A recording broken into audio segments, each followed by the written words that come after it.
อันนี้เขาเอิ้นเพิ่นก็ผีซื้อผู้สืบฮู้ก่อนที่เฮาจะเอาไปตำนะบ่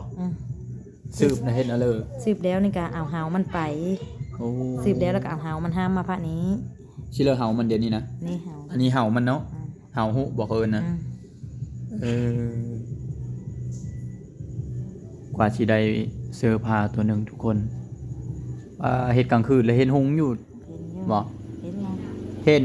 เห็นกับจนได้เสื้อโคมบ่มันไก่ดอกไผ่ดอกไฟมันมีเยอะแจงไปเลยทุกคนดอกไผ่มันมีแยงค่ะโอ้อันนี้เขาเอิ้นทั้งหมดนี่เขาเอิ้นพี่แล้วก็พี่พึ่มเนาะพึ่มหมดนี่เนาะ